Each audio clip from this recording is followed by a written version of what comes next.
অনুশীলনী 8C ইয়াৰে যিকেইটা প্ৰশ্ন আছে ইয়াৰে 1 2 3 এই ভিডিঅ'ত আলোচনা কৰিম তিনিটা প্ৰশ্ন। পৰৱৰ্তী ভিডিঅ'ত আমি আৰু বাকীবিলাক প্ৰশ্ন সমাধান কৰিম। এতিয়া চোৱা 1 নম্বৰ প্ৰশ্নটোত কি কৈছে, বছৰেকীয়া পৰীক্ষাত অনিমাই 84% নম্বৰ পালে। যদি পৰীক্ষাটোৰ মুঠ নম্বৰ 950 তেন্তে অনিমাই মুঠতে কিমান নম্বৰ পালে? ইয়াৰ 84% পাই 950ৰ ভিতৰত কিমান নম্বৰ তেওঁ পালে সেইটো নিৰ্ণয় কৰিব লাগে। এতিয়া সমাধান কৰোঁ। ইয়াতে অনিমাই লাভ কৰা নম্বৰ কিমান হ'ব? তেওঁ পাইছিলে 950 নম্বৰৰ 84%।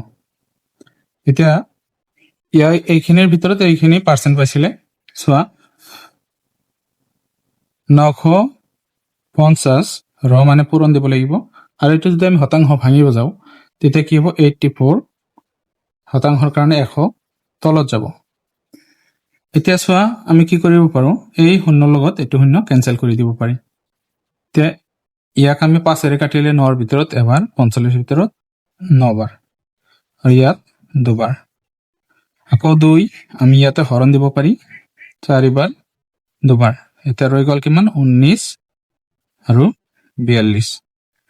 এই দুটা পূৰণ কৰোঁ, 42 19, 9 দুগুণে 18, হাতত 1, 9 4 গুণ 36, 1 37, 1 দুগুণে 2, 1 4 গুণে 4, এটা 8 9 7, তো কিমান পাইছে? 798 নম্বৰ। ইমানখিনি নম্বৰ তেওঁ পাইছিলে। এতিয়া 2 নম্বৰ সমাধান কৰোঁ আহা।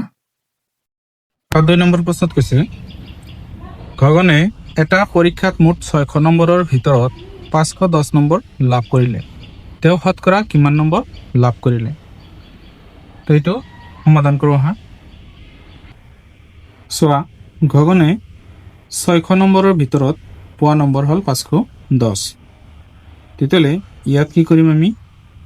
গগনে 1 নম্বৰৰ ভিতৰত তেতিয়াহ'লে কিমান পাইছিল? 1 নম্বৰৰ ভিতৰত পোৱা নম্বৰ হ'ব তেওঁৰ 510 সমান ডিভাইডেড বাই 600। ইমান নম্বৰ পাইছিল, এইটো এতেকে বুলি দিব লাগিব। তাৰপিছত এতেকে গগনে কিমান নম্বৰ পালে? 1 নম্বৰৰ ভিতৰত কিমান পাইছিল? এতিয়া 100 নম্বৰৰ ভিতৰত তেওঁ কিমান পালে? 100 তোমাৰ শতকৰা ল'ব হ'লে 100 দি পূৰণ কৰিব লাগিব। 100 নম্বৰৰ ভিতৰত তেওঁ পালে 510 600 পূৰণ 100 দিব লাগিব। এতিয়া শূন্য দুটা ইয়াত কেঞ্চেল কৰি দিলোঁ। ইয়াত যদি মই 3ৰে কাটি দিওঁ, 3 ইয়াতে দুবাৰ যাব, 2 বাৰ, ইয়াত 3ৰে কাটিলে 17 বাৰ যাব, আৰু শূন্য দি 170। এতিয়া 170 ডিভাইডেড বাই 2, তাৰপিছত পূৰণত কিমান থাকিব? এইটো পূৰণটো শেষ হৈ গ'ল। তো 2ৰে যদি ভাগ কৰা যায়, 270ৰ ভিতৰত 8 বাৰ, 1 বাছে 10ৰ ভিতৰত 5 বাৰ, তেতিয়া 85% হয়, পাৰ্চেণ্ট হয়। শতকৰা নাম্বাৰটো তেওঁৰ এইটো 85% হ'ব। চোৱা এইখিনি শূন্য দুটা কেঞ্চেল কৰি দিলোঁ। আকৌ 6 3ৰে কাটিলে 2 বাৰ যায়, 51ৰ ভিতৰত 17 বাৰ যায়, আৰু শূন্যটি এইটো 170 হ'ব। তো 170ৰ ওপৰত 2 তলত 2ৰে হৰণ কৰিলে 85% হ'ব। অৰ্থাৎ লাষ্টত এইটো আমি শতকৰা হ'ব।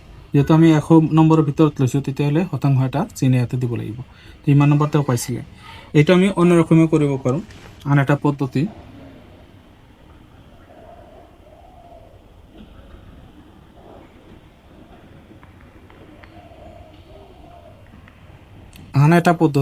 এইটো যে মুঠ নম্বৰ কিমান আছিলে? মুঠ নম্বৰ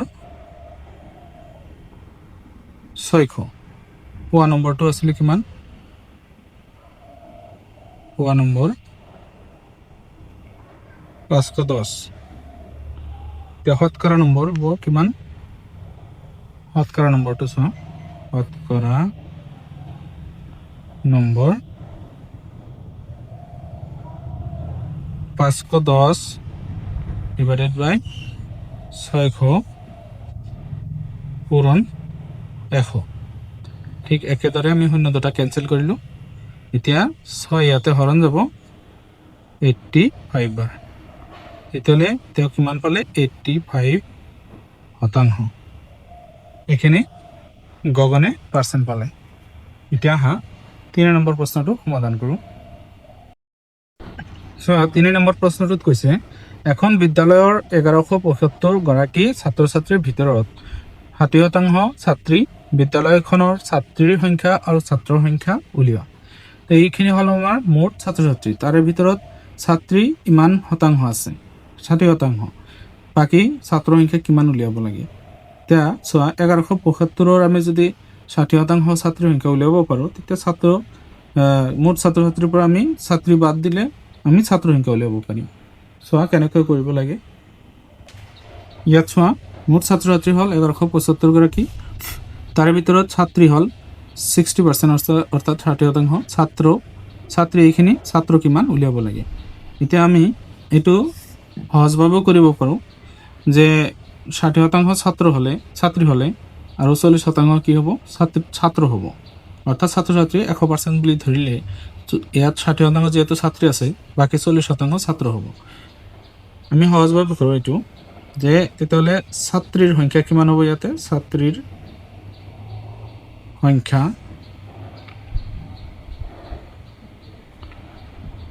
1175ৰ 60%।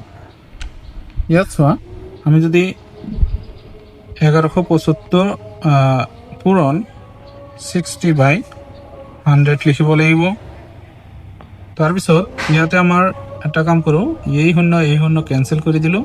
ইয়াত 2ৰে বা 5ৰে কাটিম আমি, 5ৰে দুবাৰ যাব, ইয়াত 5ৰে কাটিলে 2 বাৰ, 17ৰ ভিতৰত 3 বাৰ, 2 5 25ৰ ভিতৰত 5 বাৰ, এতিয়া 2 6ৰ ভিতৰত 3 বাৰ হৰণ যাব। এতিয়া চোৱা 2 3 5 আৰু সোঁফালে 3 ৰৈ গ'ল। এতিয়া চোৱা এই দুটা পূৰণ কৰি দিম আমি। 3 5 গুণ 15ৰ 5, হাতত 1, 3 3 গুণ 9, 1 10ৰ 0, হাতত 1, 3 2 গুণে 6, 1 7, 705 গৰাকী কি হ'ব? ছাত্ৰী। তেতিয়া ইমান গৰাকী যদি ছাত্ৰী হয়, তেতিয়া ছাত্ৰ কিমান হ'ব? তো মুঠ ছাত্ৰ ছাত্ৰীৰ পৰা আমি ছাত্ৰীখিনি বাদ দিম, তেতিয়া ছাত্ৰৰ সংখ্যা ওলাই যাব। এতেকে ছাত্ৰৰ সংখ্যা